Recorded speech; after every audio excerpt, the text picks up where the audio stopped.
Hello everyone, I hope आप सब ठीक होंगे। आज हम बात करेंगे रिट्स के बारे में।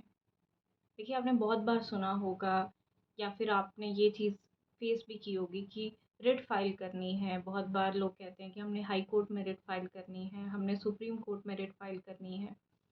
तो बेसिकली ये रिट होती क्या है? कौन जो है वो रिट पिटिशन दायर कर सकते हैं, कहाँ फाइल कर सकते हैं और किसके अगेंस्ट फाइल कर सकते हैं और किन सिचुएशंस में आप ये रिट फाइल कर सकते हैं। तो चलिए आज डिस्कस करते हैं इस वीडियो में रिट्स के बारे में। बेसिकली इंडियन कॉन्स्टिट्यूशन जो हमारा है उसके पार्ट थर्ड में हमें कुछ फंडामेंटल राइट्स मिले हुए हैं।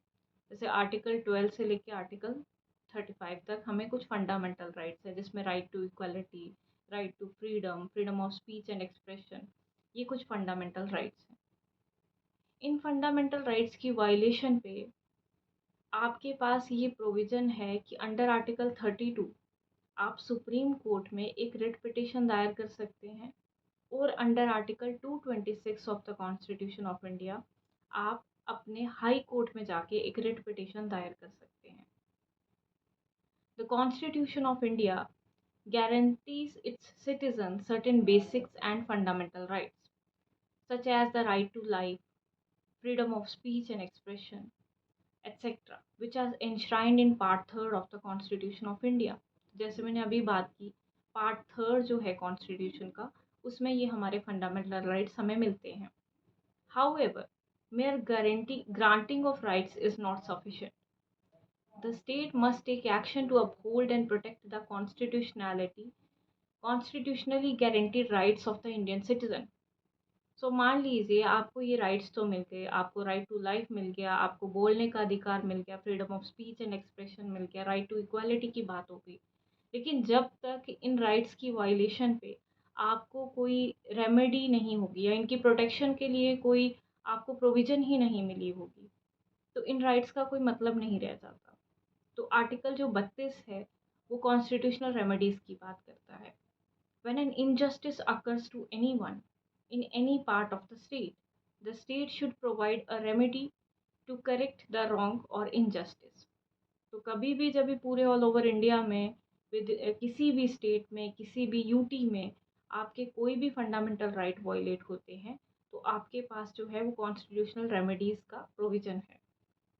There has to be a redressal mechanism following which the citizen can avail justice when their rights are violated.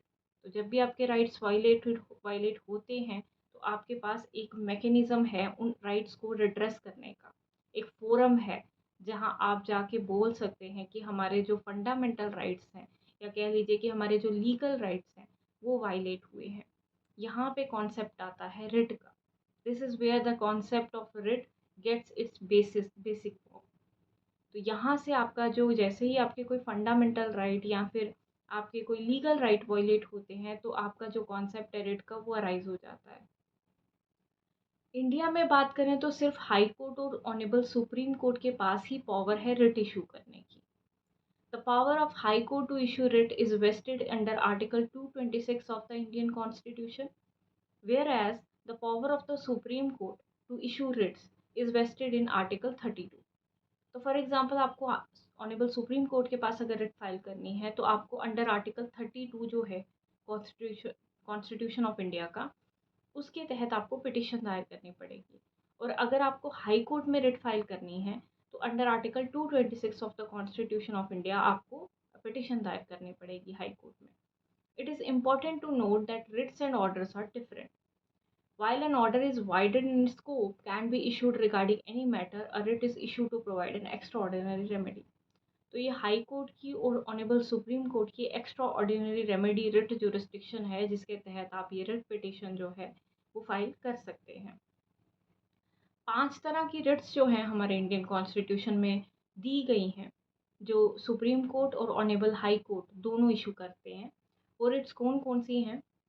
Mandamus, certiorari, habeas corpus, quo warranto, and prohibition. The writ of mandamus is issued for commanding any authority to perform the public duties that were entrusted to them. एक बहुत ही important duty हर एक public authority को दी गई है। They are legally bound to do that duty. But जब वो अपनी ड्यूटी सही से नहीं करते, तो फिर आपकी कॉन्सेप्ट जो अराइज़ होता है that is writ of mandamus. Writ of mandamus के लिए मैं अलग से एक वीडियो बनाऊँगी। आई होप आपको रिट्स के बारे में थोड़ा पता चल गया होगा। और कोई भी डाउट है या कोई भी सजेशन है, please feel free to share it in the comment box. And अगली वीडियो में मिलते हैं जहाँ पे हम मैंडामस की स्पेसिफिकली मैंडामस रिट की बात करेंगे, क्योंकि मैंडामस रिट जो है वो बहुत ही हेल्पफुल है वहाँ पे जहाँ पे आपके फंडामेंटल राइट्स वायलेट हो रहे हैं या फिर कोई पब्लिक अथॉरिटी जो है वो अपना काम सही से नहीं कर रही है। तो आप रिट ऑफ मैंडामस फाइल करके उनको डायरेक्शन कोर्ट से दिला सकते हैं to do their duty. Thank you so much.